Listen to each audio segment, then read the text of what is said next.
పాములాగా మీరు ధ్యానం వచ్చి పాములు వచ్చి వెళ్తున్నారనగా మీరు ఎలా ఉండాలి? పాముల వలె వివేకం కలిగి ఉండాలి.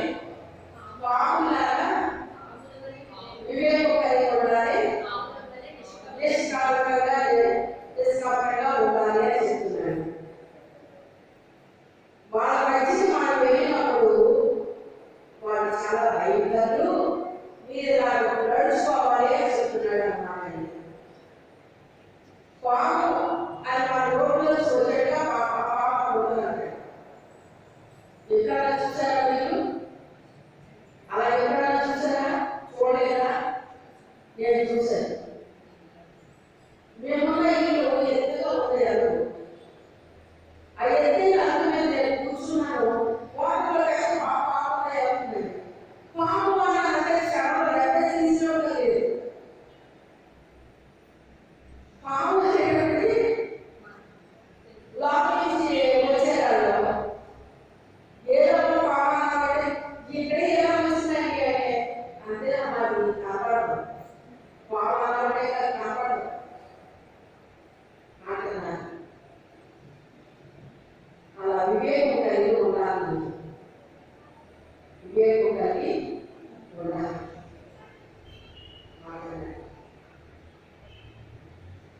దానికి శ్రమ వచ్చినప్పుడంట, ఎలుగు ఇబ్బంది కలిగినప్పుడ, వ్యాధి పాపం వచ్చినప్పుడంట, గాలి తుఫాను వచ్చినప్పుడంట, అది ఎక్కడికి వెళ్ళిపోతుందండి? బండ సందులోకి వెళ్ళిపోయి బండ సందును ఆశ్రయిస్తున్నాకండి. బండ సందులలో వెళ్ళి నా పావురమ్మ పేరు వీళ్ళను ఆశ్రయించు నా పావురమ్మ అంటున్నారండి.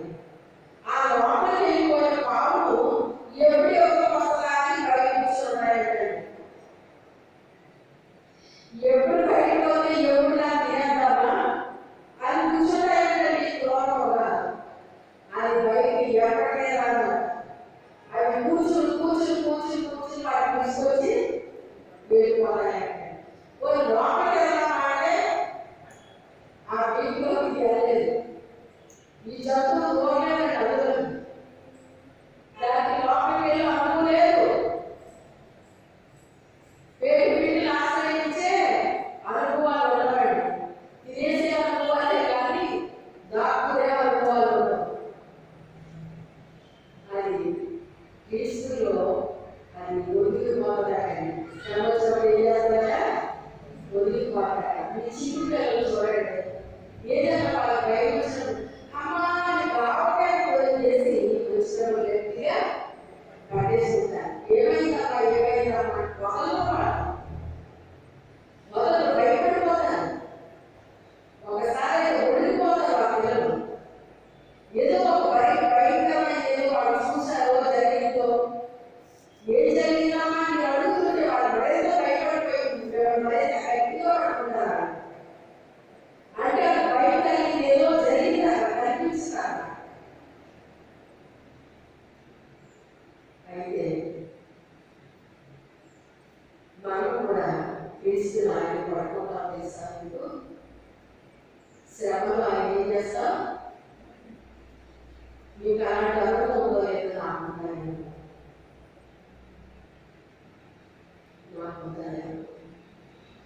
ఇప్పుడు చెట్టు పట్టుకున్నట్టు పట్టుకుంటే ఆయన నమ్మగా వీడేదన్నమాట. మన చెట్టు బిడ్డలు మనం ఎలాగైతే అలా ముందుతామో ఇటు ఇటుతామో అలాగే ఆట కూడా మనం ఏం చేస్తారు? నిర్మాణం వస్తాయి. మీరు ఉన్నారు కదా అని ఆయన మనం ఏం చేస్తారో తీసుకురాలి. ఆ బైబిల్లో నుంచి బయటకు వచ్చేంత ఆయన మనల్ని విడిచిపెట్టడం. మనం కూడా గట్టిగా పట్టుకుంటాము. మన అప్పుడే మనం ఎలా పట్టుకుంటాము? మనం పట్టుకుంటాము. విచిత్రం ఏంటంటే పిల్లలు చిన్నప్పుడు పట్టుకుంటాము. మనము ఏ వయసులో అయినా పట్టుకుంటామండి. చిన్న వయసులోనే కాదు, డాక్టర్లు వచ్చినా కూడా ఆయన పట్టుకునే అనుకోవాలి. ఎందుకంటే ముడికి వచ్చే వరకు ఎక్కువ వాడు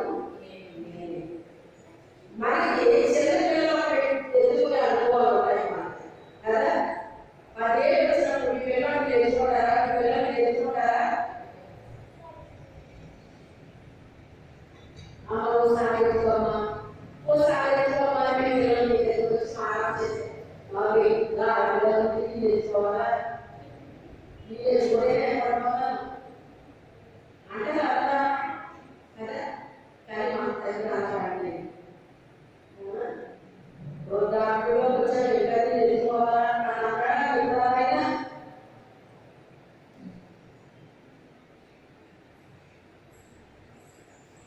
బుద్ధి వరకు ఎత్తుకునే వాళ్ళు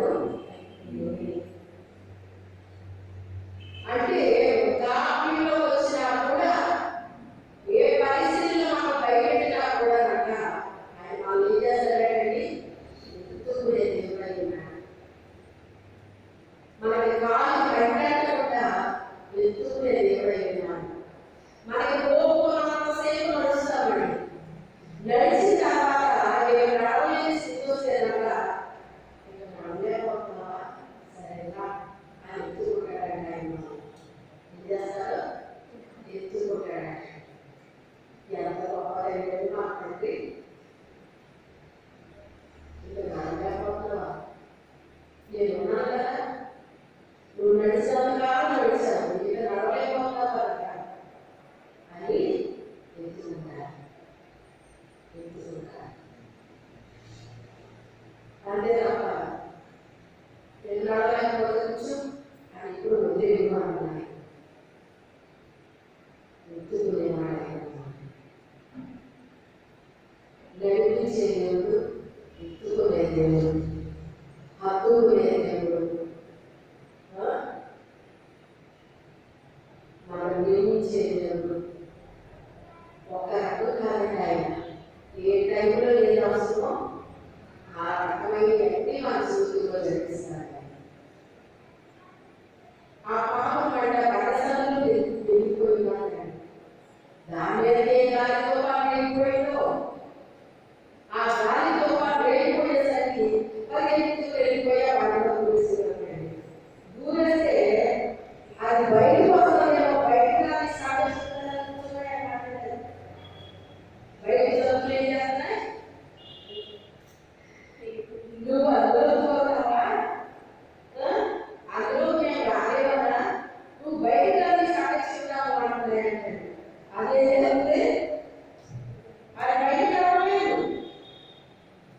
బండ సందులో లేదు నా పావులమ్మ, పేరు మీద ఆశ్రయించు నా పావులమ్మ, నీ స్వరం వదలము, నీ ముఖము అయితే ఇది లోపలికి వెళ్ళిపోయింది కానీ దీనికి స్వరనామాలే ఉన్నది. అది బలసంలో వెళ్ళిపోయింది. యువకులు ఉంటే ఇది దాడి చేస్తారు, ఇది లోపలికి వెళ్ళిపోయి ఇది నోరు చూసుకుని ఉన్నదేమో అనుకున్నా ఇది జరుగుతుంది. కానీ ఇది లోపలికి వెళ్ళి ఏం చేస్తున్నాను, ఇది అది దాడి చేస్తూనే ఉన్నదండి. అది రాలేదు, దాని స్వరము వినపడుతూనే ఉన్నాడు, వినపడుతూనే ఉన్నాడు. ఏంటి నువ్వు అందులో వెళ్ళిపోయావా? ఇక నువ్వు మౌనంగా ఉంటావేమో అనుకున్నావు. నువ్వు మౌనంగా ఉండకుండా అందులో వెళ్ళిపోవడం ఏం చేస్తావు? ఈ ఎలాగలా తిరిగాలి ఆయన తగ్గట్టుకుని ఏం చేయాలో వాడికి అర్థం అవ్వాలి. మనసులోకి పరిస్థితి వాడికి లేదు. అలాగే మనకు అర్థపడడం ఎలా ఉన్నది? అది చేయలేదు, ఏమి చేయలేక గుడి సూరు వెళ్ళిపోయాడు. వెంటనే చూసినట్టే వెళ్ళిపోయాడు. ఆయన అంటాడు కదా, నా పావుడమా నీ స్వరము మధురగా ఉంది, నీ ముఖము మనోహరంగా ఉన్నట్టున్నాడు ఆయన. కొన్ని స్వరం అంటే నిలబడింది, ముఖం ఎలా కనిపించింది? పౌలు గారిని ఉదూరని దెయ్యాన్ని పట్టుకున్న ఆమె సోది చెబుతుంది. సోది చెబుతుంటే సోది చెబుతే చెప్పచ్చు. మళ్ళీ నా స్వార్థ ఎక్కడనే వస్తుంటే వీరు నజరేయుడైన దేవుని యొక్క కుమారుల బిడ్డలవేనో ఆయన గురించి ప్రకటిస్తున్నారు, ఆయన గురించి చెబుతాము.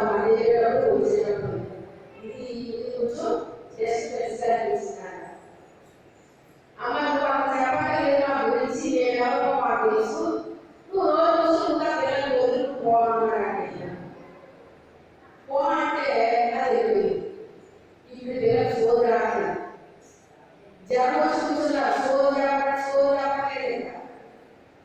చెప్పకపోతే ఇప్పుడు పెట్టుబడి పెట్టి యజమానులు ఏమైపోవాలి కదా. అప్పుడు అమ్మాయి చెప్పు అంటే సోది అంటే దేవుడి సోది చెప్పలేకపోతుంది కదా. చెప్పలేకపోతే అప్పుడు వాళ్ళు ఏం చేశారంటే అసలు ఎదురేయాలా కాదు, ఈ దెయ్యాన్ని వెళ్ళబడింది ఎదురే కదా, ఈ దెయ్యుడు మాకు ఎంత డబ్బు వచ్చింది, మనకు డబ్బులు కాకుండా చేసేదానికి ఇద్దాం అని చెప్పి వాళ్ళందరూ కూడా గోపిగా పడిపోయి శుభ్రంగా చెదపోయి చేస్తాలో వేస్తారు అండి. వేసేస్తే రోజు పడి ఉంటారు అనుకున్నారండి. అనుకునేసరికి అర్ధరాత్రికి వెళ్ళేసారంట, ప్రార్థన చేశారండి. ప్రార్థన చేశారు.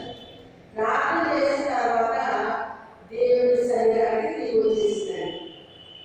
దేవుడి శరీరానికి మీకు దుఃఖం కలిగేనా ప్రార్థన చేయండి, సంతోషం కలిగితే కీర్తన పాడడం ఉంటుంది.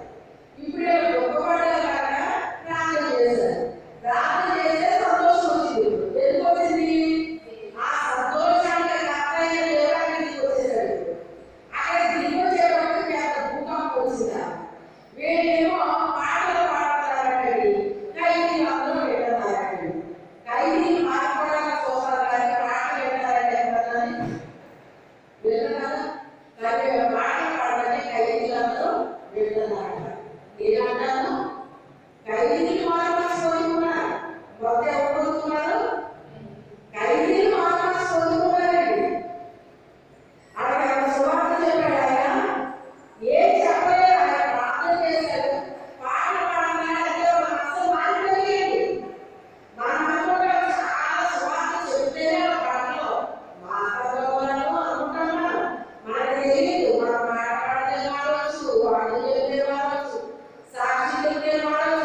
కూతురి ఎన్ని రాయబడి ఎందుకు అంటే ఈ మందిరాలు ఎన్ని నిర్మాణాలు ఎక్కువగా తప్పట్లో ఎన్ని మందిరాలు లేవు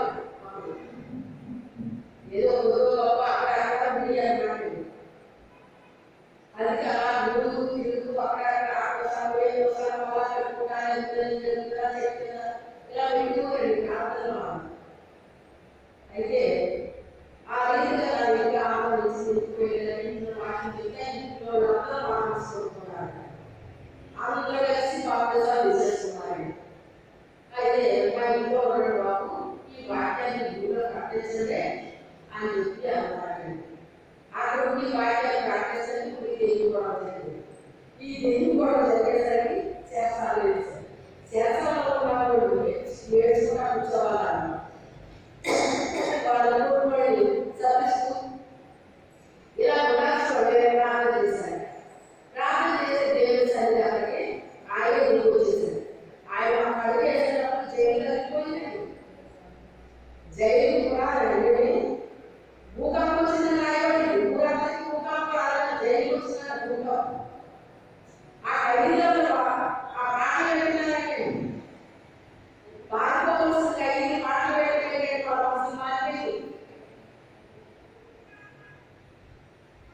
ఆ తర్వాత ఈ చేస్తున్న నాయకులు కత్తి చూసుకుంటున్నాడట. అమ్మో ఇప్పుడు వీళ్ళందరూ పారిపోయి ఇప్పుడు నన్ను తీసేస్తారు ఆ ఏదో చేసుకోవాలి వాళ్ళని చెప్పేసి కత్తి చూస్తున్నాడట. లైట్ ఆపేయండి, లైట్ లేవు. పౌరులు ఎక్కడో లోపల ఉన్నారంటే లోపల కత్తి చూస్తున్నాడన్న విషయం కనిపిస్తుంది. నువ్వు ఏ పని చేసుకోవద్దు, ఎక్కడో అక్కడే ఉన్నారు. నువ్వు ఏ పని చేసుకోవాలని చెప్తున్నాడు లోపల నుంచి. ఎలా కనిపిస్తావు? మాట్లాడితే పౌరు కాదు సవాలు. అప్పుడు వెంటనే దేవుడు వెళ్ళించిన తీసుకురండి అని చెప్పేసి దేవుడు వెళ్ళిస్తున్నాడు. ఆ దేవుడు తెచ్చిన తర్వాత ఆ కావాలని తీపించి అయినా రక్షణ పొందాలంటే నేర్పించింది. అంటే ఈ దేవుడు నాకు కావాలని అడుగుతున్నాడు. అందుకే ఆ పాట చెప్పాడా ఏమి చెప్పలేదు. నేను రక్షణ పొందాలంటే అంటే అది రక్షణ లేదా రక్షణ అర్థమైందా లేదా? ఎలా అర్థమైందా? నేనేం చేయగలను అడుగుతున్నాడు. నువ్వు ఇంటి వారు వారిని విశ్వాసం వచ్చిన రాకుండా అందరూ రక్షించబడాలని చెప్తున్నాడు. ఏ చేతులతో ఆయన కొట్టాడో అదే చేతులతో ఆయన గాయాన్ని కడిగాడు. ఆ పంటలు చేశాడు, అన్ని చేశాడు, గాయాలు కడిగాడు. బాబు ఆయనకి తీసుకెళ్ళాడు. ఆ ఇంట్లో ఒకటి వాక్యం చెప్తే ఆ ఇంట్లో వాళ్ళందరూ కూడా తెల్లవారేటప్పుడు బాప్తిజం తీసుకున్నారు. చూసారు దేవుడికి అదే ఆశ్చర్యం అండి. శాస్త్రాల్లో వేస్తే స్వర్ణ అయిపోతారు. సాధన స్వర్ణ అయిపోయిందా? ఆగలేదు. బయటకు వచ్చాడు పొందాలి. ఎవరు పెట్టారో అతనే తీసుకొచ్చాడు. అతనే రక్షించబడ్డాడు. అతని ఇంటి వాళ్ళు రక్షించబడ్డారు. ఎంత ఆశ్చర్యంగా ఉన్నది! ఎక్కడ ఆయన నామము, ఎక్కడైతే ఆయన నామాన్ని సిద్ధపరుస్తారో ఆయన నామాన్ని అర్థం చేస్తారండి. ఆయన నామాన్ని అర్థం చేస్తారండి. ఎప్పటికే ఈ కార్యక్రమం జరుగుతుందండి. తర్వాత చెప్తారు మీకు అది. ఎక్కడ బంధించాలనుకున్నారో అంతగా ఆయన నామాన్ని అంట హెచ్చిస్తున్నాడు. ఎక్కడ ఉన్నారు హెచ్చిస్తున్నాడు. ఇది నిర్మూలన చేసే నిర్మూలన అయితే కాదు, అంతకాలం ఏమైపోతుంది, అధికమైపోతుందండి. ఇది ఒక్క గోధుమ మీద భూమిలో పడి చేస్తే అనేక దేశాలు తెలుస్తాయి. నిర్మూలన చేయాలి అని అనుకుంటారు కానీ నిర్మూలన అవసరం కదా. వ్యాపిస్తుందండి. వ్యాపిస్తుంది ఇంకా ఎక్కువైపోతుందండి. దేవుని యొక్క శక్తిని ఆపగలిగింది ఎవరు ఆపగలరు? ఎవరు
చెప్తున్నాడు. నీ స్వరం మధురము, నీ ముఖము మనోహరం. మనోహరం. ఈ మాట పర్వేదాల్లో మరో చోట కూడా ఉన్నది. ఇది ఈ మాట ఇక్కడ రాయబడింది. ఎప్పుడు చెప్తాను మీకు, నాకు ఒక కళ వచ్చిన, ఒక దర్శనం వచ్చిన, దానికి వాక్యాన్ని జరిగిన దానికి 3 కొట్టాలి అని చెప్తాను మీకు. చెప్పాలి కదా? చెప్పాను. ఇది రాజభవన్ మీటింగ్ పెట్టినప్పుడు అప్పుడు ఈ కళ నాకు దేవుడు చూపించాడండి. అప్పుడు నాతో మాట్లాడుతున్నాను. ఏంటంటే, నేను నాకు చూపించాలని అడిగాను, అందుకే ఈ మీటింగ్స్ ఏర్పాటు చేయమన్నాయి అన్నాడు. ఏమన్నారు? నిన్ను చూపించమన్నాను అంటే నా స్వరం వినాలని ఆయన ఆశపడ్డాడు. నా ముఖాన్ని చూడాలని ఆయన ఆశపడ్డాడు. అసలు దానికి దీనికి సంబంధం ఉన్న విషయం అప్పుడు తెలియదు. వాక్యం చదివాలని తెలుసు, కానీ దీనికి దానికి వెళ్ళిపోతున్న విషయం నాకు తెలియదు. అప్పుడు నేను చాలా ఆశ్చర్యపోయాను అన్నమాట. అది నన్ను చూడాలనుకున్నాను అన్నదండి. నాకు చూడాలని తెలుసా? నాకు చూడాలనిపించింది. అందుకే అడిగాను. అందుకే ఏర్పాటు చేయబడి అన్నాడు. ఎంతమంది వచ్చారు రాజభవన్ మీటింగ్స్? అప్పుడు మిమ్మల్ని చూసి ఆ గ్రామంలో ఉన్న సేవకులు, విశ్వాసులు, బయట వాళ్ళు ఏమైనా సాక్షి చెప్పాలో తెలుసా? ఈ ఎవరో కానీ ఎంత చక్కగా తీర్చిదిద్దడానికి అసలు వాళ్ళే గోధుమ తీసేసి కళ్ళలో పాతేసి లక్షలు కట్టేసి స్టేజ్ మీద లక్షలు, 10 లక్షలు అన్నీ కట్టేసారు. ఇంటికి వచ్చే స్నానం చేస్తారు, రెడీ అయ్యారు, స్టేజ్ అయ్యారు, మాట్లాడుతున్నారు. ఇదంతా ఎలా సాధ్యమైంది? సేవకులు వచ్చి నన్ను అడుగుతున్నారు. చాలా బాగా తరలించి చేశారు అందరికీ. ఏంటి అసలు వాళ్ళే ఎలా చేస్తారేదమ్మా? చూసారా? తల్లి వ్యాపకం ఎప్పుడు కనబడుతుంది? బిడ్డలో ఉపయోగపడినప్పుడు ఆ తల్లి ఎలా పెంచిందో ఆ బిడ్డలు చూసిన వాళ్ళు అప్పుడు అక్క అంటే ప్రియ కనిపిస్తుంది. బయటికి ఏం కనిపిస్తుంది? ప్రియ కనిపిస్తుంది. ఎంత తక్కువగా ఇవ్వమండి వదిలే ఎదురుచేయాలి. ఆ వ్యాపారం నేర్పించలేదా? మా ఊళ్ళో ఎలా కూడా వచ్చిన పని చేయలేదు, రాకుండా చేసేస్తారు. ఇంతేనా? ఏమంటే తీసుకోకూడదు అంటే వెంటనే వస్తుంది. అంటే కాలంలో బట్టి మళ్ళీ పెడితే అదే అయిపోతుంది. ఇంతేగానే కలుపుతుంది. దానికి ఏమంటారు? ట్రైనింగ్ తీసుకోవాలా? దానికి ట్రైనింగ్ అవసరం ఉండదు. చెయ్యాలనే మనసు పడినప్పుడు ట్రైనింగ్ అవసరం ఉండదు. వచ్చే పనైనా రాకుండా చేస్తాము. ఇది ఎలా చేయాలి ఆలోచిస్తాం. ఇది ఇలా చేస్తే ఇలా అవుతుంది అంటే వస్తుంది. దేవుడు చేయాలని అవసరం కూడా ఆలోచన దేవుడు అప్పుడు యాక్షన్ వస్తుంది. ఎంత మంచిగా తీర్చారు. ఇది ఇలాంటి ఎదుర్చలేదు కానీ వాళ్ళు అలా చేస్తున్నారు. కానీ వాళ్ళు చెప్పగలను. నేను నా దగ్గర ఉన్న ఆడపిల్లలు ఉంటుంది. ఆ ఆడపిల్లలాగా పనిచేస్తున్నాను. ఒక సగంగా నేను చెప్పుకున్నాను. వీళ్ళు బట్టి నాకు ఒక గౌరవం, ఒక అర్థం వచ్చింది. ఆ ఆడపిల్లలాగా ఉంటుందండి. మగ పిల్లలాగా పనిచేస్తారు. మగ పిల్లలు అంటే ఎక్కువ చేస్తారు. నిజంగా ఆయన ఉన్నారు కానీ ఆడపిల్లలైనా కానీ అసలు ఎంత బాగా చేస్తున్నారు కానీ అసలు చేసేది పెట్టి వాళ్ళు చాలా ఆశ్చర్యపోతారు కానీ ఆ ఉన్న ఇల్లు కూడా దూరం. 1 కిలోమీటర్ 1.5 కిలోమీటర్ అక్కడ వాళ్ళు ఏం చేస్తారు? గడిచేస్తారు.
చూసుకుంటారండి. వాక్యాన్ని అలా చెప్పాలి, జరిగిన దానికి కరెక్ట్గా సరిపోవాలి, అలా చూసుకుంటాను.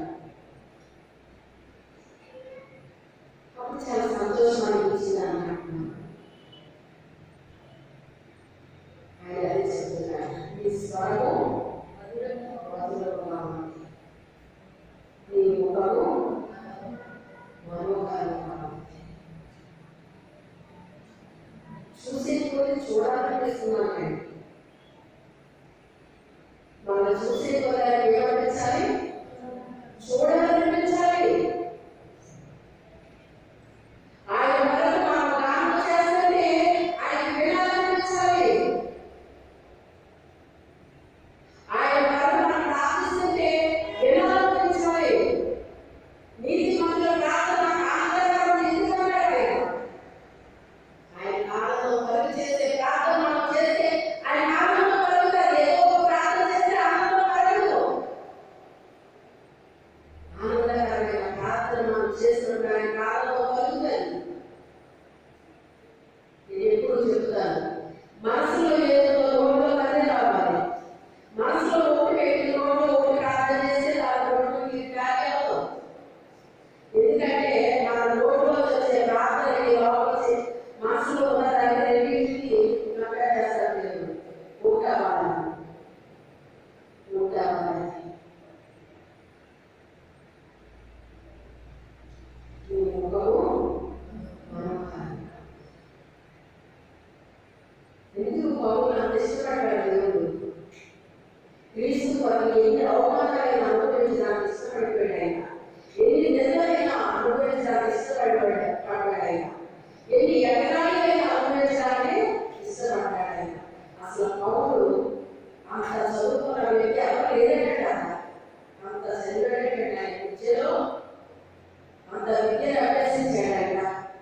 అసలు ఒక రకంగానండి పౌలు. ఆయన నేర్చుకునే విషయంలో కూడా గమనియలు పదార్థాన్ని నేర్చుకున్నాడట. ఆ గమనియలు ఎవరు పెట్టాలని పదార్థాలు కూర్చోబెట్టి నేర్పించినట్టున్నాడు, ఎవరు పెట్టాలని నేర్పించినట్టు విద్యనాడు. అలాంటి ఆ బాధలు నేర్చుకున్నట్టు అయినప్పటికైనా కూడా అవన్నీ ఒక పక్కన వేసాడు. అవన్నీ ఒక పక్కన వేసాడు. క్రీస్తు కొరకు వెళ్తే నాకు గొప్ప భాగ్యాన్ని ఎంచుకున్నాడు. ఎప్పుడైతే క్రీస్తు కొరకు వెళ్తే నాకు గొప్ప భాగ్యం అనుకున్నాడో వాళ్ళ ముఖాలు సుందరంగా కనబడతాయి. వాళ్ళ స్వరాలు ఆయనకి మధురంగా వినిపిస్తాయి. చాలా మంది అనుకుంటారు స్వీట్ గా పాడితే దేవుడు ఇష్టపోవాలి అనుకుంటారండి. అలాంటి వాయిస్లో విన్నాడు, సరిగ్గా పాడకుండా విన్నాడు, ఎలా పాడినా విన్నాడండి. కానీ ఆయన మొదలుగా ఏదో తెలుసా? ఏ స్వరం అయితే ఆత్మ కదిలేస్తుందో ఆ స్వరము ఆయన ఇస్తున్నాడు. మనం గానం చేస్తుంటే అవతల హృదయాలు ఏమైపోవాలి? కదిలించబడాలి. వాళ్ళ హృదయాలు కావ్యాలు జరగాలి. అప్పుడే ఆ స్వరం ఆయన ఇష్టమవుతుంది. ఒక ఆయన ఒక పాట రాసి పాడేటప్పుడు చాలా అందరికీ అసలు ఎంత బాగుందో అంటండి. అందరూ ఏంటది నమ్మకైపోయారండి ఆ పాట. అదే స్టేజ్ మీద మరొక ఆయన ఉంది, అయితే ఈ పాటలు పాడతాను పాడొచ్చాయండి ఆయన పర్మిషన్ తీసుకున్నాడు. ఎందుకని? రాసిన ఆయన పాడిన ఆయన అదే పాట పాడాలనిపించింది. నేను పాడతానండి అంటే సరే పాడండి, ఇతరులు నిలబడి పాడలేదే అందరికీ వినిపించాను. చూసాను అతను పాడినప్పుడు అది విలసంగా అనిపించింది. ఇతను పాడాలంటే హృదయాన్ని కదిలించాడు. రాసింది నేనే కానీ పాడింది నేనే కానీ నాకంటే ఈ పాట చాలా పాటలు పాడేదండి. మీరు పాడిన పాట హృదయాన్ని కదిలించింది. నేను పాడినప్పుడు హృదయాన్ని కదిలిస్తున్నాయి. ఆ హృదయాన్ని మనం పాడతారే హృదయాలు కదులుతున్నాయా? అవతల వాళ్ళ హృదయంలో ప్రాణం జరుగుతున్నా అది చాలా ఇంపార్టెంట్.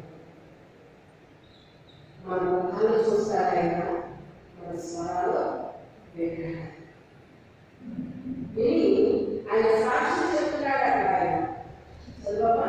నీ స్వరము నాకు వినబడదు, నీ ముఖము నాకు కనబడదు. నీ స్వరము మధురము, నీ ముఖము మనోహరము. నీ ముఖము నాకు కనబడలేము, నీ స్వరము నాకు వినబడదు.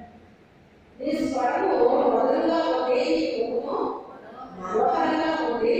అందుకని నీ స్వరం నాకు వినాలని ఉంది, నీ ముఖం చూడాలని ఉంది. ఒక్కసారి నువ్వు వినిపించవా? నీ స్వరాన్ని వినిపించవా? నీ ముఖాన్ని ఒకసారి చూపించవా అని ఆయన అడుగుతున్నాడు. ఈరోజు నిజంగానే ఒక గొప్ప పాయింట్ ఉంటుంది. సో ప్రభు మనం అడుగుతున్నాడు అన్న విషయం నిజంగానే గొప్ప పాయింట్. ఈరోజు మన ముఖాన్ని చూడాలని ఉంది, అప్పుడు మన స్వరాన్ని వినాలని ఉంది అని ఆయన అడుగుతున్నారు. అంటే ఆయన ఎంత ఆశతో ఎదురు చూస్తున్నారు అన్నది నిజంగా నాకు ఈరోజు చాలా బాగా ఖచ్చితంగా అనుకుంటున్నాను.